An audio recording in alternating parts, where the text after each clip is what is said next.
Good morning students. आज हम class 8 में चैप्टर 3 का पॉइंट नंबर 4 राम मोहन रॉय 1772-1833 इनका पीरियड रहा है। ये इस पैराग्राफ को हम यहाँ से पढ़ेंगे। राम मोहन रॉय और लर्नेड मैन फ्रॉम बंगाल। कहाँ के रहने वाले थे? राम मोहन रॉय एक समाज सेवी थे, सोशल रिफॉर्मर, बंगाल के रहने वाले। एक बहुत विद्वान व्यक्ति, लर्नेड मैन, विद्वान व्यक्ति from Bengal, West Bengal state से, राज्य से। अंडरस्टूड, वो समझ गए इस बात को कि what was wrong with the country, देश में क्या गलत हो रहा है, इस बात को वो समझ गए। कौन? Ram Mohan Roy. Let us not despise ourselves, केवल हमारे सब के लिए नहीं, आर एंशियंट कल्चर, केवल हम सब ही नहीं, हमारी जो संस्कृति है वो हमारी प्राचीन संस्कृति, एंशियंट कल्चर इज़ ग्रेट, वो बहुत महान है। And we are capable of greater achievements, और हम बहुत ही महान, हम हमारी उपलब्धियों के लिए हम योग्य हैं। ग्रेट अचीवमेंट्स का मतलब महान उपलब्धियों कि हम लायक हैं, योग्य हैं। We must first reform our society, हमें हमारे समाज को सुधारना होगा। We must first reform our society, हमारे समाज के अंदर हमें सुधार करना होगा। Superstition have been ruining us, जो अंधविश्वास हैं, सुपरस्टिशन मतलब अंधविश्वास, हैव बीन रूइंग अस का मतलब हमें बर्बाद कर रहे हैं, हमारा सर्वनाश कर रहे हैं। हमारे समाज के अंदर जो अंधविश्वास हैं वो हमारे समाज के साथ ताने बाने को नष्ट कर रहे हैं। He told his wife Uma, उन्होंने उनकी पत्नी उमा से कहा। जिन्होंने? राम मोहन रॉय ने। पत्नी का नाम था Uma. Cows are of different colours, क्या कहा उनकी पत्नी से कि गाय का जो रंग होता है वो अलग अलग होता है, यानी अलग अलग रंग की गायें होती हैं। But the colour of their milk is the same, लेकिन चाहे भले गाय अलग अलग रंग की हो, लेकिन इनका दूध तो सभी का एक समान ही होता है। Different teachers have different opinions, विभिन्न जो धर्म गुरु हैं वो धर्म गुरु भी अलग अलग होते हैं, लेकिन उनकी जो राय होती हैं, हैव डिफरेंट ओपिनियंस, उनकी राय भले अलग अलग हो सकती है, different opinions, but the essence of every religion is the same, लेकिन प्रत्येक धर्म का जो सार है वो सार तो एक समान है या वही होते हैं। सभी धर्मों का जो सार वो एक समान है। सभी धर्म अंत में एक ही शिक्षा देते हैं, एक समान शिक्षा देते हैं, चाहे धर्मगुरु अलग अलग हो। He was attracted by science and modern knowledge, he was attracted by science and modern knowledge, वह आधुनिक ज्ञान और विज्ञान से जो है वो बहुत प्रभावित थे, आकर्षित थे।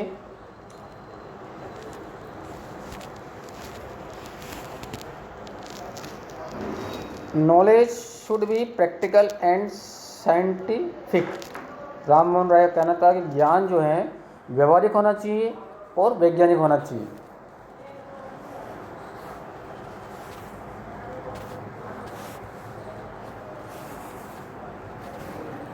Scientific fact.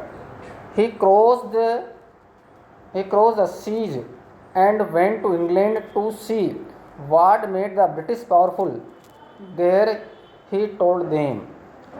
He crossed the sea. उन्होंने समुद्र की सीमाएं लाई, यानी समुद्र पार करके गए। And went to England, और इंग्लैंड गए। टू सी, ये देखने के लिए what made the British power, किस चीज़ से अंग्रेज सरकार या इंग्लैंड जो देश हैं वो किस बात से कौन सी बात उसको सबसे शक्तिशाली, पावरफुल यानी समृद्ध बनाई है। इंग्लैंड में ऐसा क्या है? देयर ही टोल्ड देम, वहाँ पर उन्होंने, राम मोहन राय ने टोल्ड देम, उन अंग्रेजों से कहा, we accept you as rulers, हम आपको एक शासक के रूप में स्वीकार करते हैं। एक्सेप्टेंस स्वीकार करना, रूलर्स है ना शासक। And you must accept us as subject, और आपको जो है हमें एक प्रजा के रूप में आपको स्वीकार करना चाहिए। बट यू मस्ट रिमेंबर, स्वीकार करना होगा, बट यू मस्ट रिमेंबर आपको ये भी याद रखना होगा, द रेस्पॉन्सिबिलिटी अ रूलर ओज टू हिज सब्जेक्ट, कि एक शासक की, एक जनता की, उसकी प्रजा के प्रति, जनता के प्रति, नागरिकों के प्रति शासक का क्या उत्तरदायित्व होता है, रेस्पॉन्सिबिलिटी, उत्तरदायित्व, जिम्मेदारी, ये आपको याद रखना होगा। He started newspapers, but the suspicious British stopped them in 1823. उन्होंने समाचार पत्र छापने निकालने प्रारंभ की, बट द सस्पिशियस ब्रिटिश, लेकिन वह संदेही अंग्रेज सरकार ने, सस्पिशन है संदेही, अंग्रेज सरकार ने स्टॉप्ड देम इन 1823, उन समाचार पत्रों को 1823 में बंद करवा दिए, सारे समाचार पत्र जो उन्होंने स्वयं ने प्रकाशित किए थे। ऑपरेशन नॉट ऑपरेशन, ऑपरेशन 1765-1835 तक दमन चला देश के अंदर। ऑपरेशन मतलब दमन, अत्याचार, पीड़ित। But the British continue to oppress Indians, लेकिन जो अंग्रेज सरकार थी, जो अंग्रेज थे, उन्होंने भारतीयों का दमन जारी रखा, भारतीयों पर अत्याचार करना उन्होंने जारी रखा। तो ऑपरेस का मतलब दमन करना, अत्याचार करना।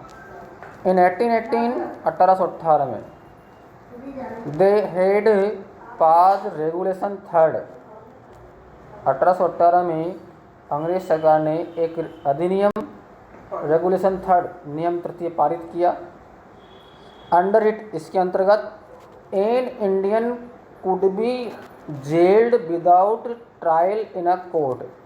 उस अधिनियम में क्या पास किया अंग्रेज सरकार ने कि trial in a court, court में मुकदमा चले बिना किसी भी भारतीय को आसानी से जेल भेजा जा सकता है। बिना कोर्ट में मुकदमा चलाए भारतीय को, किसी भारतीय नागरिक को जेल में डाल दो, ऐसा अधिनियम उन्होंने पारित किया।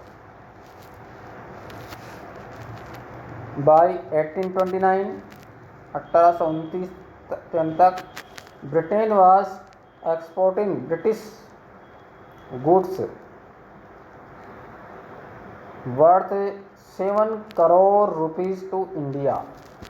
1829 तक जो अंग्रेज सरकार थी या इंग्लैंड जो था, वह भारत के अंदर 7 करोड़ रुपए मूल्य का जो है भारत को सामान वह निर्यात कर रहा था।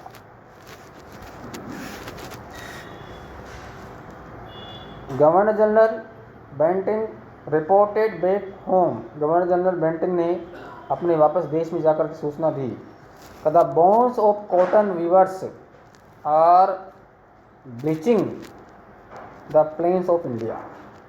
इस जो कॉटन, जो जो सूती कपास जो बुनकर हैं, जो किसान हैं, कपास की खेती करने वाले, उनकी हड्डियाँ को are bleaching the plains of India, Bharat की भूमि को सींच रहे हैं। कौन? सूती जो बुनकर जो कपास की खेती करने वाले हैं, वो भारत की जो हड्डियों को, मतलब भारत को सींच रहे हैं, यानी भारत को समृद्ध बना रहे हैं, वहाँ की कपास की खेती करने वाले। All the time British officers in India, सारे अंग्रेज अधिकारी भारत में ड्यू बिग सैलरीज, सभी अच्छा वेतन पाते थे, बड़ा उच्च वेतन पाते थे भारत के अंदर अंग्रेज ऑफिसर्स, अंग्रेज अधिकारी। And also made fortunes in private business, और जो निजी व्यवसाय थे, कार्य थे, व्यापार था, उसमें भी वो बहुत अच्छा पैसा कमाते थे।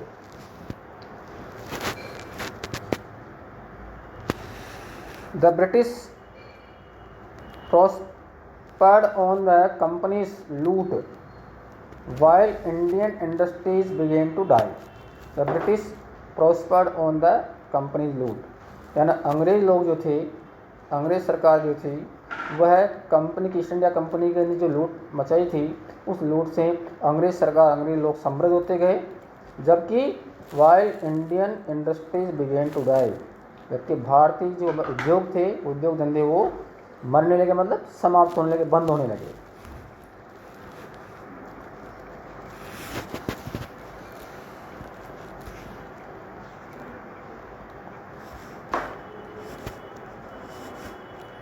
डिससेटिस्फैक्शन, असंतुष्टि।